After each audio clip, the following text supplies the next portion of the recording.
ತನುವು ನಿನ್ನದು ಮನವು ನಿನ್ನದು, ತನುವು ನಿನ್ನದು ಮನವು ನಿನ್ನದು, ಎನ್ನ ಜೀವನ ಧನವು ನಿನ್ನದು.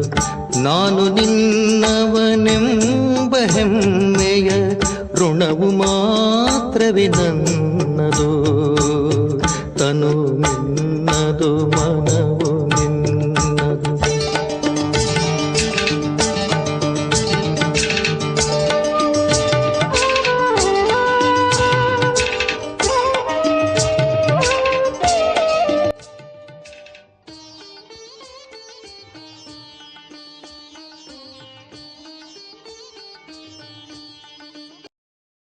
ಓಂ ಶಾಂತಿ.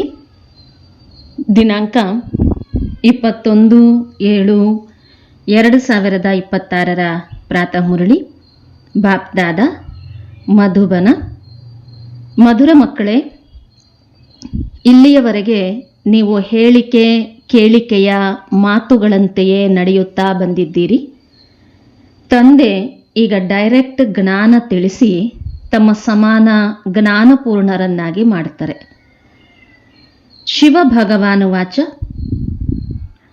ಭಕ್ತಿ ಮಾರ್ಗದಲ್ಲಿ ಪ್ರಪಂಚದವರು ಕೇವಲ ಹಾಡು ಹಾಡ್ತಾರೆ. ಭಕ್ತಿ ಮಾರ್ಗದಲ್ಲಿ ನಾವು ಸಹ ಹಾಡುತ್ತಿದ್ದೇವೆಂದು ನೀವು ಮಕ್ಕಳು ತಿಳಿದಿದ್ದೀರಿ. ಈಗ ಅದೇ ಭೋಲಾನಾಥ ಸಮ್ಮುಖದಲ್ಲಿದ್ದಾರೆ. ಭೋಲಾನಾಥನೆಂಬುದು ಭಕ್ತಿ ಮಾರ್ಗದ ಶಬ್ದವಾಗಿದೆ. ಜ್ಞಾನ ಮಾರ್ಗದಲ್ಲಿ ಶಿವಬಾಬಾ ಎಂದಾಗಿದೆ. ಅನಾದಿ ಮಾಡಲ್ಪಟ್ಟ ಡ್ರಾಮಾದ ಪ್ಲಾನ್ ಅನುಸಾರ ಸಂಗಮಯುಗದಲ್ಲಿ ತಂದೆ ಬಂದು ನಮ್ಮಿಂದ ಈ ಪುರುಷಾರ್ಥ ಮಾಡಿಸುತ್ತಾರೆಂದು ನೀವು ತಿಳಿದಿದ್ದೀರಿ. ಕಲ್ಪಕಲ್ಪವೂ ಪುರುಷಾರ್ಥ ಮಾಡಿಸುತ್ತಲೇ ಬಂದಿದ್ದಾರೆ. ನೀವು ಮಕ್ಕಳು ಎಷ್ಟು ಸಮಯ ಭಕ್ತಿ ಮಾಡಿದಿರಿ ಎಂಬುದನ್ನು ಸಹ ಸಿದ್ಧ ಮಾಡಿ ತಿಳಿಸ್ತಾರೆ. ಯಾರು ಮೊಟ್ಟ ಮೊದಲು ಭಕ್ತಿ ಪ್ರಾರಂಭ ಮಾಡಿದರೋ ಅವರೇ ಬಂದು ಜ್ಞಾನ ಪಡೀತಾರೆ. ನಂತರ ಸೂರ್ಯವಂಶಿಗಳಾಗ್ತಾರೆ. ಸತ್ಯಯುಗದಲ್ಲಿ ಕೇವಲ ಲಕ್ಷ್ಮೀನಾರಾಯಣರಷ್ಟೇ ಬರೋದಿಲ್ಲ, ಅವರ ವಂಶಾವಳಿ ಇದೆಯಲ್ಲವೇ, ಅದನ್ನು ದೈವಿ ವರ್ಣವೆಂದು ಕರೆಯಲಾಗ್ತದೆ. ಭಾರತ ದೈವಿ ವರ್ಣವಾಗಿತ್ತು, ಈಗ ಅಸುರಿ ವರ್ಣವಿದೆ. ಇದು ಸಂಗಮವಾಗಿದೆ. ಈಗ ಅಸುರಿ ವರ್ಣದಿಂದ ದೈವಿ ವರ್ಣದಲ್ಲಿ ಹೋಗಬೇಕಾಗಿದೆ. ಅವಶ್ಯವಾಗಿ ಇದು ಅದೇ ಮಹಾಭಾರತದ ಯುದ್ಧವಾಗಿದೆ. ಕೇವಲ ಶಿವನ ಬದಲಾಗಿ ಕೃಷ್ಣನ ಹೆಸರು ಹಾಕಿದ್ದಾರೆ. ಒಂದು ಗೀತೆಯ ಖಂಡನೆಯಾಗಿರುವುದರಿಂದ ಎಲ್ಲ ಶಾಸ್ತ್ರಗಳ ಖಂಡನೆ ಆಗ್ತದೆ. ಮೂಲ ಮಾತೆ ಗೀತೆಯದ್ದಾಗಿದೆ. ಗೀತಾ ಪಾಠಶಾಲೆಗಳು ಅಥವಾ ಗೀತಾ ಭವನಗಳು ಎಷ್ಟೊಂದಿವೆ. ಗೀತೆಯ ಜ್ಞಾನ ಕೇಳುವಂತಹ ಪಾಠಶಾಲೆಯಾಗಿದೆ, ಸ್ವಯಂ ತಿಳಿಸುವಂಥದ್ದಲ್ಲ. ಯಾವುದು ಆಗಿ ಹೋಗಿದೆಯೋ ಅದರ ಗಾಯನ ಅವಶ್ಯವಾಗಿ ನಡೀತದೆ. ಮಕ್ಕಳಿಗೆ ಪ್ರತಿದಿನ ತಂದೆ ಬಹಳ ಪ್ರೀತಿಯಿಂದ ತಿಳಿಸ್ತಾರೆ. ತಂದೆ ಪ್ರೀತಿಯ ಸಾಗರನಾಗಿದ್ದಾರೆ ಎಂದು ಮಕ್ಕಳು ತಿಳಿದಿದ್ದೀರಿ. ಎಲ್ಲರಿಗೂ ಪ್ರೀತಿಯಿಂದ ಕಲಿಸಿಕೊಡುತ್ತಾರೆ. ತಂದೆಯೂ ಸಹ ಎಂದೂ ಸಹ ಕೋಪ ಮಾಡಿಕೊಳ್ಳೋದಿಲ್ಲ, ಸದಾ ಪ್ರೀತಿಯಿಂದ ತಿಳಿಸ್ತಾರೆ. ಮಕ್ಕಳೇ, ನೀವು ಸತೋಪ್ರಧಾನರಾಗಿದ್ದೀರಿ. ಈಗ ಮತ್ತೆ ಪುನರ್ಜನ್ಮ ತೆಗೆದುಕೊಳ್ತಾ ಬಂದಿದ್ದೀರಿ. ನೀವು ವಾಸ್ತವದಲ್ಲಿ ಭಾರತವಾಸಿಗಳು ದೇವತಾ ಧರ್ಮದವರಾಗಿದ್ದೀರಿ. ಇದನ್ನೂ ಸಹ ತಂದೆ ತಿಳಿಸ್ತಾರೆ. ಮೊಟ್ಟ ಮೊದಲು ಆಸ್ತಿ ಯಾರು ಪಡೆಯಲು ಬರ್ತಾರೆ? ಯಾರು ಕಲ್ಪದ ಹಿಂದೆ ಪಡೆದಿದ್ದರೋ ಅವರೇ ಬಾಬಾ, ನಿಮ್ಮನ್ನು ಬಿಟ್ಟರೆ ನನಗೆ ಯಾರೂ ಸಹಾಯಕರಿಲ್ಲವೆಂದು ಹೇಳುತ್ತಾರೆ. ಸಂಗಮ ಯುಗ ಯಾವಾಗ ಬರುತ್ತದೆಯೋ ಆಗಲೇ ಕ್ಷಮಿಸುತ್ತಾರೆ. ಈಗ ರಾವಣ ರಾಜ್ಯವಾಗಿದೆ ಮತ್ತು ರಾಮರಾಜ್ಯ ಇಲ್ಲಿಯೇ ಆಗ್ತದೆ ಎಂದು ನೀವು ಮಕ್ಕಳು ತಿಳಿದಿದ್ದೀರಿ. ರಾವಣ ರಾಜ್ಯವಿರುವ ಕಾರಣ ಎಲ್ಲರೂ ರಾಮರಾಜ್ಯವನ್ನು ಬಯಸ್ತಾರೆ. ನೀವು ಶಿವಬಾಬಾ ಎಂದು ಹೇಳಿದಾಗ ಬುದ್ಧಿ ನಿರಾಕಾರನ ಕಡೆ ಹೋಗ್ತದೆ. ನಿರಾಕಾರನ ನೆನಪೇ ಬರ್ತದೆ. ಆತ್ಮವೇ ತಂದೆಯನ್ನು ಕರೀತದೆ. ಪರಮಾತ್ಮ ಕುಳಿತುಕೊಂಡು ಎಲ್ಲವನ್ನೂ ಕೇಳುತ್ತಾನೆಂದಲ್ಲ. ಈ ಡ್ರಾಮಾ ಪ್ಲಾನ್ ಅನುಸಾರ ಪತಿತರನ್ನು ಪಾವನ ಮಾಡಲು ನಾನು ಈ ಶರೀರದಲ್ಲಿ ಬರುತ್ತೇನೆಂದು ತಿಳಿಸುತ್ತಾರೆ. ನಿಮ್ಮ ಕೂಗನ್ನು ಕೇಳಿ ನಾನು ಬರಲಿಲ್ಲ, ಭಕ್ತಿ ಯಾವಾಗ ಪೂರ್ಣವಾಗುತ್ತದೆಯೋ ಆಗ ನಾನು ಬರಲೇಬೇಕಾಗ್ತದೆ. ಇದು ತಿಳಿದುಕೊಳ್ಳುವ ಮಾತುಗಳಾಗಿವೆ. ಅಂತಹ ಸಮಯ ಬರ್ತದೆ, ಮಕ್ಕಳು ಕರೆಯಲು ಪ್ರಾರಂಭಿಸುತ್ತಾರೆ. ಯಾವಾಗ ಬರ್ತಾರೆ ಎಂಬುದು ಎಲ್ಲಿಯೂ ಸಹ ಬರೆದಿಲ್ಲ. ಅವರಂತೂ ಕಲ್ಪದ ಆಯುಸ್ಸು ತಪ್ಪಾಗಿ ಬರೆದಿದ್ದಾರೆ. ಈ ಚಿತ್ರಗಳು ಮನೆ ಮನೆಯಲ್ಲಿ ಇರಬೇಕಾಗಿದೆ. ದಿನವೂ ನೋಡುತ್ತಿರಬೇಕು ಮತ್ತು ನೆನಪು ಮಾಡಬೇಕು. ಇವರು ನಮ್ಮ ಬಾಬಾ, ಇವರು ನಮ್ಮ ದಾದಾ, ಇದು ನಮ್ಮ ಆಸ್ತಿಯಾಗಿದೆ ಎಂದು. ನನ್ನನ್ನು ನೆನಪು ಮಾಡಿದರೆ ನೀವು ಮಕ್ಕಳು ಸತೋಪ್ರಧಾನರಾಗ್ತೀರಿ. ತುಕ್ಕು ಸಹ ಬಿಟ್ಟು ಹೋಗುತ್ತದೆ ಎಂದು ತಂದೆ ತಿಳಿಸ್ತಾರೆ. ಈ ಯುಕ್ತಿಯನ್ನು ತಂದೆಯೇ ತಿಳಿಸ್ತಾರೆ. ಈ ತಂದೆ ಸಹ ಬಹಳ ಪುರುಷಾರ್ಥ ಮಾಡುತ್ತೇನೆಂದು ಹೇಳ್ತಾರೆ. ಮಕ್ಕಳು ಒಬ್ಬರಿಗೊಬ್ಬರು ಎಚ್ಚರಿಕೆ ಕೊಟ್ಟುಕೊಂಡು ಉನ್ನತಿಯನ್ನು ಪಡೆಯಬೇಕಾಗಿದೆ. ಈ ಚಿತ್ರಗಳಲ್ಲಿಯೂ ಸಹ ತಿಳುವಳಿಕೆ ಬಹಳ ಚೆನ್ನಾಗಿದೆ. ಶಿವ ತಂದೆ ಬ್ರಹ್ಮರವರ ಮೂಲಕ ಸ್ಥಾಪನೆ ಮಾಡ್ತಿದ್ದಾರೆ. ಎದುರಿನಲ್ಲಿ ಮಹಾಭಾರತ ಯುದ್ಧ ನಿಂತಿದೆ. ಇಷ್ಟೊಂದು ಅನೇಕ ಧರ್ಮಗಳ ವಿನಾಶವಾಗಬೇಕು. ಅದಕ್ಕಾಗಿ ಯುದ್ಧ ಅವಶ್ಯಕವಾಗಿದೆ. ಈ ಮಾತುಗಳನ್ನು ಮಕ್ಕಳು ಮರೆಯಬಾರದು. ಅವಶ್ಯವಾಗಿ ಈಗ ಕಲಿಯುಗ ಘೋರ ಅಂಧಕಾರದಲ್ಲಿದೆ. ಎಷ್ಟೊಂದು ಮನುಷ್ಯರಿದ್ದಾರೆ. ಅವಶ್ಯವಾಗಿ ವಿನಾಶವಾಗಲೇಬೇಕು. ಸತ್ಯಯುಗದಲ್ಲಿ ಒಂದೇ ಧರ್ಮವಿದೆ. ಅವಶ್ಯವಾಗಿ 84 ಜನ್ಮಗಳ ಚಕ್ರವನ್ನು ಅವರೇ ತೆಗೆದುಕೊಳ್ತಾರೆ. ಇದಂತೂ ಸಹಜವಾಗಿದೆ. ಬಾಕಿ ಇಷ್ಟೊಂದು ಎಲ್ಲಾ ಧರ್ಮಗಳು ಸಹ ಅವಶ್ಯವಾಗಿ ವಿನಾಶವಾಗುವುದು ಮತ್ತೆ ಒಂದು ಧರ್ಮದ ಸ್ಥಾಪನೆಯಾಗುವುದು. ಸರ್ವರ ಸದ್ಗತಿದಾತ ಒಬ್ಬ ತಂದೆಯಾಗಿದ್ದಾರೆ. ನಾವೀಗ ಈ ವಿದ್ಯೆಯನ್ನು ಭವಿಷ್ಯ 21 ಜನ್ಮಗಳಿಗಾಗಿ ಓದುತ್ತಿದ್ದೇವೆಂದು ನೀವು ಮಕ್ಕಳು ತಿಳಿದಿದ್ದೀರಿ. ಭಗವಾನುವಾಚ, ನಾನು ನಿಮಗೆ ಓದಿಸಿ 21 ಜನ್ಮಗಳಿಗೆ ಸ್ವರ್ಗದ ಮಾಲೀಕರನ್ನಾಗಿ ಮಾಡ್ತೇನೆ. ಸೂರ್ಯವಂಶಿ ಚಂದ್ರವಂಶಿ ಮನೆತನಗಳು ಅವಶ್ಯವಾಗಿ ಸ್ಥಾಪನೆಯಾಗ್ತವೆ. ಯಾರೆಷ್ಟು ಪುರುಷಾರ್ಥ ಮಾಡುವರೋ ಅಷ್ಟೇ ಶ್ರೇಷ್ಠ ಪದವಿ ಪಡೆಯುತ್ತಾರೆಂದ ಮೇಲೆ ಈ ತಂದೆ ತಾಯಿಯನ್ನು ಅನುಕರಣೆ ಮಾಡಿ ಎಂದು ಶಿವ ತಂದೆ ತಿಳಿಸ್ತಾರೆ. ಇವರನ್ನು ಸೂಕ್ಷ್ಮವತನದಲ್ಲಿಯೂ ನೋಡ್ತೀರಿ, ವೈಕುಂಠದಲ್ಲಿಯೂ ನೋಡ್ತೀರಿ, ತಮ್ಮನ್ನೂ ನೋಡಿಕೊಳ್ತೀರಿ. ನಾವು ಸಹ ಮಹಾರಾಜ ಮಹಾರಾಣಿಯಾಗ್ತೇವೆ. ವೈಕುಂಠದ ಸಾಕ್ಷಾತ್ಕಾರವೂ ಆಗ್ತದೆ. ಅವಶ್ಯವಾಗಿ ಭಾರತ ವೈಕುಂಠವಾಗಿತ್ತು, ಶ್ರೀಕೃಷ್ಣಪುರಿಯಾಗಿತ್ತು ಎಂದು ಒಪ್ಪುತ್ತಾರೆ. ಇಂದು ಕಂಸಪುರಿಯಾಗಿದೆ, ನಾಳೆ ಕೃಷ್ಣಪುರಿಯಾಗ್ತದೆ. ರಾತ್ರಿಯ ಬದಲಾಗಿ ಹಗಲಾಗಬೇಕಾಗಿದೆ. ಇದು ಅರ್ಧಕಲ್ಪದ ಬೇಹದ್ದಿನ ದಿನ ಮತ್ತು ಅರ್ಧಕಲ್ಪದ ಬೇಹದ್ದಿನ ರಾತ್ರಿಯಾಗಿದೆ. ಅಂಧಕಾರದಲ್ಲಿ ಎಲ್ಲರೂ ಪೆಟ್ಟು ತಿನ್ನುತ್ತಲೇ ಇರ್ತಾರೆ. ಬ್ರಹ್ಮನ ರಾತ್ರಿ ಸ್ವಬ್ರಾಹ್ಮಣರ ರಾತ್ರಿಯಾಗಿದೆ. ಮತ್ತೆ ನೀವು ಬ್ರಾಹ್ಮಣರಿಂದ ದೇವತೆಗಳಾಗ್ತೀರಿ. ಸತ್ಯಯುಗದಲ್ಲಿ ಬ್ರಾಹ್ಮಣರಿರೋದಿಲ್ಲ, ದೇವತೆಗಳಿರ್ತಾರೆ. ಭಾರತ ಪವಿತ್ರ ರಾಜಸ್ಥಾನವಾಗಿತ್ತು, ಮತ್ತೆ ಅಪವಿತ್ರ ರಾಜಸ್ಥಾನವಾಗಿದೆ ಎಂದು ನೀವು ಮಕ್ಕಳು ತಿಳಿದಿದ್ದೀರಿ. ಭಾರತ ಸದಾ ರಾಜಸ್ಥಾನವಾಗಿಯೇ ಇರ್ತದೆ. ರಾಜಧಾನಿ ಪ್ರಾರಂಭದಿಂದ ನಡೆಯುತ್ತಲೇ ಬರ್ತದೆ. ಅನ್ಯ ಧರ್ಮದವರು ಪ್ರಾರಂಭದಿಂದಲೂ ರಾಜಧಾನಿ ಇರೋದಿಲ್ಲ. ಭಗವಂತನೇ ರಾಜಧಾನಿ ಸ್ಥಾಪನೆ ಮಾಡುತ್ತಿದ್ದಾರೆ. ಅವರೇ ರಾಜಯೋಗ ಕಲಿಸಿಕೊಡ್ತಾರೆ. ಅವರು ನಿರಾಕಾರ, ಜ್ಞಾನಸಾಗರ, ಸುಖಸಾಗರ ಆಗಿದ್ದಾರೆ. ಅವರಿಂದ ನಾವು ಆಸ್ತಿ ಪಡೆಯುತ್ತಿದ್ದೇವೆಂದು ತಿಳಿದಿದ್ದೀರಿ. ಅವಶ್ಯವಾಗಿ ನಮ್ಮ ಪುರುಷಾರ್ಥದಲ್ಲಿಯೇ ನಿಧಾನತೆ ಇದೆ. ಎಷ್ಟು ಪುರುಷಾರ್ಥ ಮಾಡ್ತೀರೋ ಅಷ್ಟು ಮಾರ್ಗ ತೋರಿಸುತ್ತೀರಿ. ನನ್ನ ನೆನಪು ಮಾಡುತ್ತೀರೆಂದರೆ ನೀವು ಪತಿತರಿಂದ ಪಾವನರಾಗಿ ಪಾವನ ಪ್ರಪಂಚದ ಮಾಲೀಕರಾಗ್ತೀರಿ. ಇದು ಎಷ್ಟು ಸಹಜವಾಗಿದೆ ಎಂದು ತಂದೆ ತಿಳಿಸ್ತಾರೆ. ಒಂದು ವೇಳೆ ಲೌಕಿಕ ತಂದೆ ತಾಯಿ ಜ್ಞಾನದಲ್ಲಿದ್ದಾರೆಂದರೆ ಮಕ್ಕಳನ್ನೂ ಸಹ ತಮ್ಮ ಸಮಾನ ಮಾಡಿಕೊಳ್ಳಬೇಕು.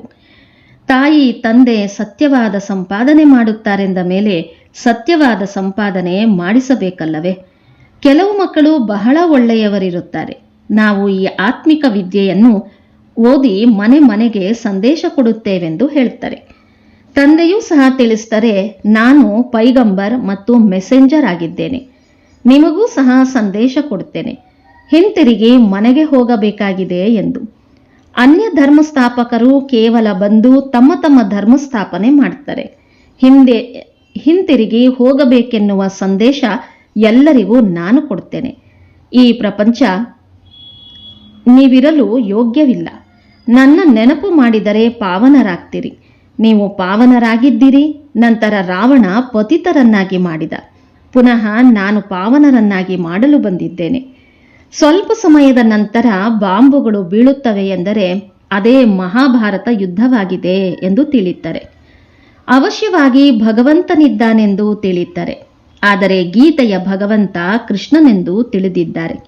ಎಷ್ಟೊಂದು ತಬ್ಬಿಬ್ಬಾಗಿದ್ದಾರೆ. ತಬ್ಬಿಬ್ಬಾಗದಿದ್ದರೆ ಭಗವಂತ ಬರುವ ಅವಶ್ಯಕತೆಯೇ ಇಲ್ಲ. ಭಕ್ತಿ ಮಾರ್ಗ ಮರೆಸುವಂತಹ ಆಟವೆಂದು ಹೇಳ್ತಾರೆ.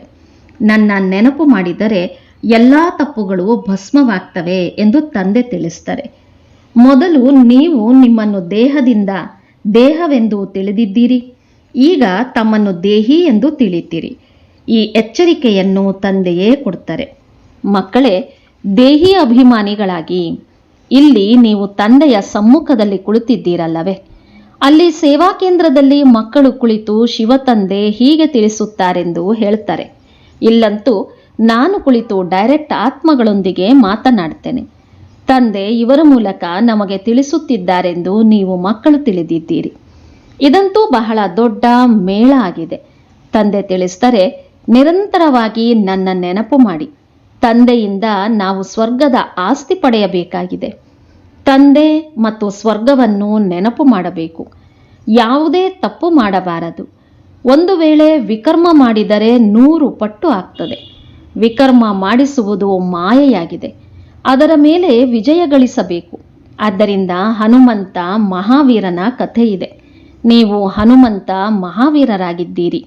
ನಾವು ತಂದೆಯ ಮಗುವಾಗಿದ್ದೇವೆ. ಮಾಯೆಯಿಂದ ಸೋಲಲು ಸಾಧ್ಯವಿಲ್ಲ. ನಾವು ತಂದೆಯ ನೆನಪು ಮಾಡ್ತಾ ಮಾಡ್ತಾ ಸತೋಪ್ರಧಾನ ವಿಕರ್ಮಾಜೀತರಾಗುತ್ತೇವೆ. ಇಲ್ಲದಿದ್ದರೆ ಪದವಿ ಭ್ರಷ್ಟವಾಗುವುದು. ಪುರುಷಾರ್ಥಿ ಮಕ್ಕಳು ಯಾರಿರುತ್ತಾರೆಯೋ ಅವರು ತಮ್ಮ ಜೀವನದ ಮೇಲೆ ಅನುಕಂಪ ತೋರಿಸಿಕೊಳ್ತಾರೆ. ಏನೇ ಆಗಲಿ ನೆನಪಿನ ಯಾತ್ರೆಯಲ್ಲಿಯೇ ಇರ್ತೇವೆ. ಅಚಲ ಅಡೋಲ ಸ್ಥಿರವಾಗಿರುತ್ತೇವೆಂದು ಹೇಳ್ತಾರೆ. ವಿನಾಶವಂತೂ ಆಗಲೇಬೇಕಾಗಿದೆ. ಎಲ್ಲರ ಚಿಕ್ಕಪ್ಪ, ಕಾಕ, ಮಾವ, ಗುರು, ಗೋಸಾಯಿ ಎಲ್ಲರೂ ಸಮಾಪ್ತಿಯಾಗಲೇಬೇಕು. ನಾನು ನಿಮ್ಮ ಜೊತೆಯಲ್ಲಿ ಕರೆದುಕೊಂಡು ಹೋಗುವವನಾಗಿದ್ದೇನೆಂದು ಸದ್ಗುರು ಹೇಳ್ತಾರೆ. ಮನುಷ್ಯರಂತೂ ಅವಶ್ಯವಾಗಿ ಅಂಧಕಾರದಲ್ಲಿದ್ದಾರೆ. ಶಿವತಂದೆ ನಮ್ಮನ್ನು ಜೊತೆಯಲ್ಲಿ ಕರೆದುಕೊಂಡು ಹೋಗುತ್ತಾರೆಂದು ನೀವು ತಿಳಿದಿದ್ದೀರಿ. ಕಾಲ ಕಬಳಿಸಿತೆಂದು ಹೇಳುತ್ತೀರಲ್ಲವೇ? ಆದರೆ ನಾನು ನಿಮ್ಮನ್ನು ಶಾಂತಿಧಾಮಕ್ಕೆ ಕರೆದುಕೊಂಡು ಹೋಗ್ತೇನೆ. ಆತ್ಮ ಶರೀರ ಬಿಟ್ಟು ಹೋಗ್ತದೆ. ಮೃತ್ಯು ತೆಗೆದುಕೊಂಡು ಹೋಗೋದಿಲ್ಲ. ಆತ್ಮವೇ ಶರೀರವನ್ನು ಬಿಟ್ಟು ಬರಬೇಕಾಗ್ತದೆ. ನಿಮ್ಮನ್ನು ಹಿಂತಿರುಗಿ ಕರೆದುಕೊಂಡು ಹೋಗಲು ಸ್ವಯಂ ನಾನೇ ಬಂದಿದ್ದೇನೆ. ತಂದೆಯ ಯಾರನ್ನಾದರೂ ಸಾಯಿಸಲು ಬರುತ್ತಾರೆಯೇ? ಇಲ್ಲ. ನೀವೀಗ ಹಳೆಯ ಶರೀರವನ್ನು ಬಿಡಬೇಕಾಗಿದೆ.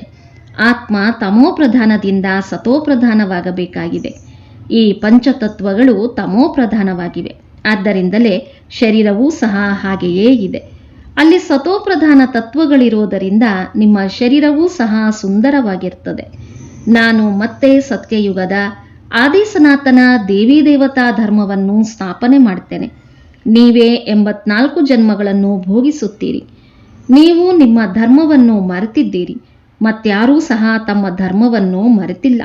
ವಾಸ್ತವದಲ್ಲಿ ನಾವು ದೇವಿ ದೇವತಾ ಧರ್ಮದವರು ಅಷ್ಟು ಶ್ರೇಷ್ಠರು, ನಂತರ ಹೇಗೆ ಕನಿಷ್ಠರಾದೆವು ಎಂದು ನೀವು ತಿಳಿದಿದ್ದೀರಿ. ತಂದೆ ಕಲ್ಪಕಲ್ಪವೂ ನಿಮಗೆ ತಿಳಿಸ್ತಾರೆ. ನೀವು ಮತ್ತೆ ಅನ್ಯರಿಗೆ ತಿಳಿಸುತ್ತಿರುತ್ತೀರಿ. ಈಗ 84 ಜನ್ಮಗಳ ಚಕ್ರ ಸಂಪೂರ್ಣವಾಗಿದೆ. ವಿನಾಶ ಸಮ್ಮುಖದಲ್ಲಿ ನಿಂತಿದೆ. ಸ್ವರ್ಗದ ಮಾಲೀಕರಾಗಲು ತಮ್ಮನ್ನು ತಾವು ಯೋಗ್ಯರನ್ನಾಗಿ ಮಾಡಿಕೊಳ್ಳಬೇಕಾಗಿದೆ. ಅದು ಸಹ ನೆನಪಿನಿಂದಲೇ ಆಗಲು ಸಾಧ್ಯ. ಬೆಳಗ್ಗೆ ಎದ್ದು ತಂದೆಯ ನೆನಪು ಮಾಡಿ. ಬಾಬಾ, ನೀವು ಹೇಗೆ ಬರ್ತೀರಿ? ಇದು ಬಹಳ ಆಶ್ಚರ್ಯಕರವಾಗಿದೆ. ಗೀತೆಯಲ್ಲಿ ಕೃಷ್ಣನ ಹೆಸರು ಹಾಕಿದ್ದಾರೆ. ಆದರೆ ಈಗ ನಾವು ತಿಳಿದಿದ್ದೇವೆ ಅವರೇ ಎದುರಿಗೆ ಮಾತನಾಡುತ್ತಿದ್ದಾರೆ. ಅವೆಲ್ಲವೂ ಹೇಳಿ ಕೇಳಿರುವಂತಹ ಭಕ್ತಿಯ ಮಾತುಗಳಾಗಿವೆ. ಈಗಂತೂ ನಾವೆಲ್ಲ ಆತ್ಮಗಳಿಗೆ ತಂದೆ ಸಿಕ್ಕಿದ್ದಾರೆ. ಆತ್ಮನಿಗೆ ತಂದೆ ಸಿಕ್ಕಿದ್ದಾರೆಂದರೆ ಬಂದು ಅವರನ್ನು ಪ್ರೀತಿಯಿಂದ ಮಿಲನ ಮಾಡ್ತಾರೆ. ಮಕ್ಕಳು ತಂದೆಯನ್ನು ಬಹಳ ಪ್ರೀತಿಯಿಂದ ಮಿಲನ ಮಾಡ್ತಾರೆ. ಇಲ್ಲಂತೂ ಆ ನಿರಾಕಾರ ತಂದೆ ಗುಪ್ತವಾಗಿದ್ದಾರೆ. ಆದ್ದರಿಂದಲೇ ನೀವು ಯಾವಾಗ ಈ ಸಾಕಾರ ತಂದೆಯ ಮಿಲನ ಮಾಡುತ್ತೀರೆಂದರೂ ಶಿವತಂದೆಯ ನೆನಪು ಮಾಡ್ತಾ ಮಿಲನ ಮಾಡಿ. ಮನುಷ್ಯರಂತೂ ಸ್ವಲ್ಪವೂ ತಿಳಿದಿಲ್ಲ. ನಿಮ್ಮಲ್ಲಿಯೂ ಸಹ ಯಾರನ್ನು ತಿಳಿದಿದ್ದಾರೆಯೋ ಅವರು ನನ್ನವರಾಗಿ ಮತ್ತೆ ಮರೆತು ಬಿಡುತ್ತಾರೆ. ದೇಹಾಭಿಮಾನದಲ್ಲಿ ಬರ್ತಾರೆ. ಬಾಬಾ ನಾನು ನಿಮ್ಮವನಾಗಿದ್ದೇನೆಂದು ಪ್ರತಿಜ್ಞೆಯೂ ಮಾಡ್ತಾರೆ. ಪುರುಷರಾಗಲಿ ಅಥವಾ ಸ್ತ್ರೀಯಾಗಲಿ ಎರಡೂ ಆತ್ಮಗಳು ಹೇಳ್ತಾರೆ. ಆದರೆ ಪುರುಷನ ಶರೀರದಲ್ಲಿದ್ದರೆ ನಾನು ನಿನ್ನವನಾಗಿದ್ದೇನೆಂದು ಹೇಳ್ತಾರೆ, ಸ್ತ್ರೀಯಾಗಿದ್ದರೆ ನಾನು ನಿನ್ನವಳಾಗಿದ್ದೇನೆಂದು ಹೇಳ್ತಾರೆ. ಬಾಬಾ ನಾನು ನಿಮ್ಮಿಂದ ಸಂಪೂರ್ಣ ಆಸ್ತಿಯನ್ನೂ ಪಡೆಯುತ್ತೇನೆ, ನೆನಪೂ ಮಾಡ್ತೇನೆ. ನೆನಪಿನ ವಿನಃ ತುಕ್ಕು ಬಿಟ್ಟು ಹೋಗಲು ಸಾಧ್ಯವಿಲ್ಲ. ತಮೋಪ್ರಧಾನರಿಂದ ಸತೋಪ್ರಧಾನರಾಗಲು ಸಾಧ್ಯವಿಲ್ಲ. ಸತ್ಯಯುಗದಲ್ಲಿ ನಿಮಗೆ ಅಖಂಡ ಅಟಲ ಸುಖ ಶಾಂತಿ ಸಂಪತ್ತಿನ 21 ಜನ್ಮಗಳ ರಾಜ್ಯ ಸಿಗ್ತದೆ. ಸ್ವರ್ಗದ ರಚಯಿತ ತಂದೆ ಅವಶ್ಯವಾಗಿ ತಮ್ಮ ಆಸ್ತಿಯನ್ನು ಕೊಡ್ತಾರೆ. ಗಾಯನವೂ ಇದೆ. ಪರಬ್ರಹ್ಮದಲ್ಲಿರುವ ಪರಮಪಿತ ಪರಮಾತ್ಮನನ್ನು ಪಡೆಯುವ ಇಚ್ಛೆಯಿತ್ತು ಅವರಂತೂ ಒಂದೇ ಬಾರಿ ಬರ್ತಾರೆ. ಇದು ತಿಳಿದುಕೊಳ್ಳುವ ಮಾತಾಗಿದೆಯಲ್ಲವೇ? ಕೆಲವರಂತೂ ತಿಳಿದುಕೊಳ್ಳೋದೇ ಇಲ್ಲ. ಸ್ವಲ್ಪ ದೊಡ್ಡದಾದ ಯುದ್ಧ ನಡೀತದೆ ಎಂದರೆ ಮುಂದೆ ಹೋದಂತೆ ಕಣ್ಣು ತೆರೀತದೆ. ವಾಸ್ತವದಲ್ಲಿ ಈ ಯಜ್ಞವೂ ರಚನೆಯಾಗಿದೆ ಮತ್ತು ಯುದ್ಧವೂ ಇದೆ. ಈ ಯಜ್ಞದ ಬಗ್ಗೆ ಯಾರಿಗೂ ತಿಳಿದಿಲ್ಲ. ಈ ರುದ್ರಜ್ಞಾನ ಯಜ್ಞ ವಿನಾಶಕ್ಕಾಗಿಯೇ ರಚನೆಯಾಗಿದೆ. ವಿನಾಶವಾಗದೇ ಇರಲಿ ಮತ್ತು ಶಾಂತಿ ಇರಲಿ ಎಂದು ಅವರು ಯಜ್ಞಗಳನ್ನು ರಚಿಸುತ್ತಾರೆ. ಈ ಯಜ್ಞ ಪುನಃ ರಚನೆಯಾಗ್ತದೆ. ವಿನಾಶದ ನಂತರ ಏನಾಗುವುದು ಎಂದು ಅವರಿಗೆ ಗೊತ್ತಿಲ್ಲ. ಈಗ ನೀವು ಮಕ್ಕಳು ಇಡೀ ಪ್ರಪಂಚದ ಆದಿ ಮಧ್ಯ ಅಂತ್ಯವನ್ನು ತಿಳಿದಿದ್ದೀರಿ. ಎಲ್ಲರ ಬೇಹದ್ದಿನ ಜನ್ಮಗಳ ಕಥೆಯನ್ನೂ ತಿಳಿದಿದ್ದೀರಿ. ನಾವು ಪರಮಪಿತ ಪರಮಾತ್ಮನ ಜೀವನದ ಕಥೆಯನ್ನು ತಿಳಿಸುತ್ತೇವೆ ಎಂದಲ್ಲ. ಎಲ್ಲರೂ ಪರಮಾತ್ಮನನ್ನೇ ಕರೆಯುತ್ತಾರಲ್ಲವೇ? ಕ್ಷಣ ಕ್ಷಣವೂ ಅವರನ್ನೇ ನೆನಪು ಮಾಡುತ್ತಾರೆ. ಭಗವಂತ ಮಗುವನ್ನು ಕೊಟ್ಟ, ಇದನ್ನು ಮಾಡಿದ ಎಂದು ಹೇಳ್ತಾರೆ. ಯಾರ ವಸ್ತುವಾಗಿತ್ತೋ ಅದನ್ನು ಹಿಂತಿರುಗಿ ತೆಗೆದುಕೊಂಡನೆಂದು ಕೆಲವರು ಹೇಳ್ತಾರೆ. ಅಂತಹ ತಿಳುವಳಿಕೆ ಉಳ್ಳ ಪುರುಷರೂ ಇರ್ತಾರೆ. ಅನೇಕ ಪ್ರಕಾರದ ಮನುಷ್ಯರಿದ್ದಾರೆ. ಈಗ ನಿಮಗೆ ತಂದೆ ಸಿಕ್ಕಿದ್ದಾರೆಂದರೆ ತಂದೆಯನ್ನೇ ನೆನಪು ಮಾಡಬೇಕು. ಇದರಿಂದಲೇ ಸಂಪಾದನೆಯಾಗುವುದು. ನೀವು ವಿಷ್ಣುಪುರಿಯ ಮಾಲೀಕರಾಗುವಿರಿ. ಸತ್ಯಯುಗದಿಂದ ಹಿಡಿದು ಕಲಿಯುಗದ ಅಂತ್ಯದವರೆಗೂ ಎಲ್ಲವನ್ನೂ ನೀವು ತಿಳಿದಿದ್ದೀರಿ. ತಂದೆಯ ಬುದ್ಧಿಯಲ್ಲಿ ಏನು ವಿಚಾರವಿದೆಯೋ ಅದೇ ರೀತಿ ನಿಮ್ಮ ಬುದ್ಧಿಯಲ್ಲಿಯೂ ಇದೆ. ಆದ್ದರಿಂದಲೇ ಅವರನ್ನು ಜ್ಞಾನಸಾಗರ, ಜ್ಞಾನಪೂರ್ಣನೆಂದು ಹೇಳಲಾಗ್ತದೆ. ಈಗ ನೀವು ತಂದೆಯಿಂದ ಆಸ್ತಿ ಪಡೆಯುತ್ತಿದ್ದೀರಿ. ನೀವು ಮಕ್ಕಳು ಅಚಲ ಸ್ಥಿರವಾಗಿರಬೇಕಾಗಿದೆ. ಮಾಯೆ ಗಳಿಗೆ ಗಳಿಗೆಗೆ ಬಂದು ಅಲುಗಾಡಿಸುತ್ತಲೇ ಇರುತ್ತದೆ ಎಂದಲ್ಲ. ಎಂದೂ ಸಹ ಮುಟ್ಟಿದರೆ ಮುನಿಯಾಗಬಾರದು. ತಂದೆಯ ನೆನಪು ಮಾಡದೇ ಇರೋದರಿಂದ ಬಾಡಿ ಹೋಗ್ತಾರೆ. ನೆನಪು ಮಾಡುವ ಪುರುಷಾರ್ಥವನ್ನು ನೀವು ಮಾಡ್ತಿದ್ದೀರಿ. ಸಮಯ ಸಮೀಪ ಬಂದಿತೆಂದರೆ ಆಗ ನಿಮಗೆ ನಿಮ್ಮ ಪುರುಷಾರ್ಥ ಸಂಪೂರ್ಣವಾಯಿತು. ಅಂತಿಮ ಸಮಯ ಬಂದಿತೆಂದು ತಿಳಿಯುತ್ತದೆ. ಒಳ್ಳೆಯದು. ಮಧುರಾತಿ ಮಧುರ ಅಗಲಿ ಹೋಗಿ ಮರಳಿ ಸಿಕ್ಕಿರುವ ಮಕ್ಕಳ ಪ್ರತಿ ಮಾತಾ ಪಿತಾ ಬಾಪ್ದಾದರವರ ನೆನಪು, ಪ್ರೀತಿ ಹಾಗೂ ಸುಪ್ರಭಾತ. ಆತ್ಮಿಕ ಮಕ್ಕಳಿಗೆ ಆತ್ಮಿಕ ತಂದೆಯ ನಮಸ್ತೆ. ಆತ್ಮಿಕ ಮಕ್ಕಳ ಆತ್ಮಿಕ ತಂದೆಗೆ ನಮಸ್ತೆ, ನಮಸ್ತೆ, ನಮಸ್ತೆ. ಧಾರಣೆಗಾಗಿ ಮುಖ್ಯಾಂಶಗಳು. ಆತ್ಮಿಕ ವಿದ್ಯೆಯನ್ನು ಓದಿ ಸತ್ಯ ಸಂಪಾದನೆ ಮಾಡಿಕೊಳ್ಳಬೇಕು ಮತ್ತು ಅನ್ಯರಿಗೆ ಮಾಡಿಸಬೇಕಾಗಿದೆ. ಈಗ ಯಾವುದೇ ವಿಕರ್ಮ ಮಾಡಬಾರದು. ಮುಂಜಾನೆ ಎದ್ದು ಪ್ರೀತಿಯಿಂದ ನೆನಪು ಮಾಡಬೇಕಾಗಿದೆ. ಚಿಕ್ಕ ಪುಟ್ಟ ಮಾತುಗಳಲ್ಲಿ ಮುಟ್ಟಿದರೆ ಮುನಿಯಾಗಬಾರದು. ಸ್ಥಿತಿಯನ್ನು ಅಚಲ ಅಡೋಲವಾಗಿಟ್ಟುಕೊಳ್ಳಬೇಕಾಗಿದೆ. ವರದಾನ: ಜ್ಞಾನದ ಲೈಟ್ ಮೈಟ್ನ ಮೂಲಕ ತಮ್ಮ ಭಾಗ್ಯವನ್ನು ಬೆಳಗಿಸುವಂತಹ ಸದಾ ಸಫಲತಾ ಮೂರ್ತಿ ಭವ. ಯಾವ ಮಕ್ಕಳು ಜ್ಞಾನದ ಲೈಟ್ ಹಾಗೂ ಮೈಟ್ನಿಂದ ಆದಿ ಮಧ್ಯ ಅಂತ್ಯವನ್ನು ತಿಳಿದುಕೊಂಡು ಪುರುಷಾರ್ಥ ಮಾಡ್ತಾರೆ, ಅವರಿಗೆ ಅವಶ್ಯವಾಗಿ ಸಫಲತೆಯು ಲಭಿಸುತ್ತದೆ. ಸಫಲತೆ ಪ್ರಾಪ್ತಿಯಾಗುವುದು ಸಹ ಭಾಗ್ಯದ ಸಂಕೇತವಾಗಿದೆ. ಜ್ಞಾನಪೂರ್ಣರಾಗುವುದೂ ಸಹ ಭಾಗ್ಯವನ್ನು ಬೆಳಗಿಸುವ ಸಾಧನವಾಗಿದೆ. ಜ್ಞಾನವೆಂದರೆ ಕೇವಲ ರಚಯಿತ ಮತ್ತು ರಚನೆಯದ್ದೇ ಅಲ್ಲ, ಆದರೆ ಜ್ಞಾನಪೂರ್ಣ ಅರ್ಥಾತ್ ಪ್ರತಿ ಸಂಕಲ್ಪ, ಪ್ರತಿ ಶಬ್ದ ಮತ್ತು ಪ್ರತಿ ಕರ್ಮದಲ್ಲಿ ಜ್ಞಾನ ಸ್ವರೂಪರಾಗಿದ್ದಾಗ ಸಫಲತಾ ಮೂರ್ತಿಯಾಗುವಿರಿ. ಒಂದು ವೇಳೆ ಪುರುಷಾರ್ಥ ಯಥಾರ್ಥವಾಗಿದ್ದರೂ ಸಫಲತೆ ಕಾಣಿಸುವುದಿಲ್ಲ ಎಂದರೆ ಇದನ್ನೇ ತಿಳಿಯಬೇಕಾಗಿದೆ. ಇದು ಅಸಫಲತೆ ಅಲ್ಲ, ಪರಿಪಕ್ವತೆಯ ಸಾಧನವಾಗಿದೆ. ಸುವಾಕ್ಯ: ಕರ್ಮೇಂದ್ರಿಯಗಳಿಂದ ಭಿನ್ನವಾಗಿದ್ದು ಕರ್ಮವನ್ನು ಮಾಡಿಸುತ್ತೀರೆಂದರೆ ಸಹಜವಾಗಿ ಕರ್ಮಾತೀತ ಸ್ಥಿತಿ ಅನುಭವ ಮಾಡಬಹುದು. ಅವ್ಯಕ್ತ ಸೂಚನೆ: ಜ್ವಾಲಾಸ್ವರೂಪ ಸ್ಥಿತಿಯಲ್ಲಿರುತ್ತಾ ಶಕ್ತಿಶಾಲಿ ನೆನಪಿನ ಅನುಭವ ಮಾಡಿ. ಯೋಗದಲ್ಲಿ ಕುಳಿತಾಗ ಸಮಾವೇಶಿಸುವ ಶಕ್ತಿ ಸೆಕೆಂಡಿನಲ್ಲಿ ಉಪಯೋಗಿಸಿರಿ. ಸೇವೆಯ ಸಂಕಲ್ಪವೂ ವಿಲೀನವಾಗಲಿ. ಇಷ್ಟು ಶಕ್ತಿ ಇರಲಿ, ನಿಲ್ಲಿ ಎಂದು ಹೇಳಿದಾಗ ಸಂಕಲ್ಪಗಳು ನಿಂತುಕೊಳ್ಳಬೇಕು. ಪೂರ್ಣ ಬ್ರೇಕ್ ಇರಲಿ, ಸಡಿಲವಾಗಿರೋದಲ್ಲ. ಒಂದು ವೇಳೆ 1 ಸೆಕೆಂಡಿನ ಬದಲಾಗಿ ಹೆಚ್ಚು ಸಮಯ ತೆಗೆದುಕೊಂಡರೆ ಸಮಾವೇಶಿಸಿಕೊಳ್ಳುವ ಶಕ್ತಿ ಬಲಹೀನವಾಗಿದೆ ಎಂದು ಹೇಳಲಾಗುವುದು. ಇಂದಿನ ಮುರಳಿಯ ಪ್ರಶ್ನೋತ್ತರ: ಒಳ್ಳೆಯ ಪುರುಷಾರ್ಥಿಗಳ ಲಕ್ಷಣಗಳು ಹಾಗೂ ಸ್ಥಿತಿಯ ಗಾಯನ ಏನಾಗಿದೆ? ಒಳ್ಳೆಯ ಪುರುಷಾರ್ಥಿ ಮಕ್ಕಳು ತಾಯಿ ತಂದೆಯನ್ನು ಸಂಪೂರ್ಣವಾಗಿ ಅನುಕರಣೆ ಮಾಡ್ತಾರೆ. ತಮ್ಮ ಜೀವನದ ಬಗ್ಗೆ ಕರುಣೆ ತೋರಿಸಿಕೊಳ್ತಾರೆ. ಸಂಪೂರ್ಣ ಗಮನವಿಡುತ್ತಾರೆ. ಸ್ವಲ್ಪ ಸಮಯವನ್ನಾದರೂ ತೆಗೆದು ಅವಶ್ಯವಾಗಿ ತಂದೆಯ ನೆನಪಿನಲ್ಲಿ ಕುಳಿತುಕೊಳ್ಳುತ್ತಾರೆ. ಅವರ ಸ್ಥಿತಿಯ ಗಾಯನವಾಗಿದೆ. ಅಚಲ, ಅಡೋಲ, ಸ್ಥಿರವಾಗಿರ್ತದೆ. ಅವರನ್ನೇ ಮಹಾವೀರರು ಎಂದು ಕರೆಯುತ್ತಾರೆ. ಒಳ್ಳೆಯದು. ಓಂ ಶಾಂತಿ.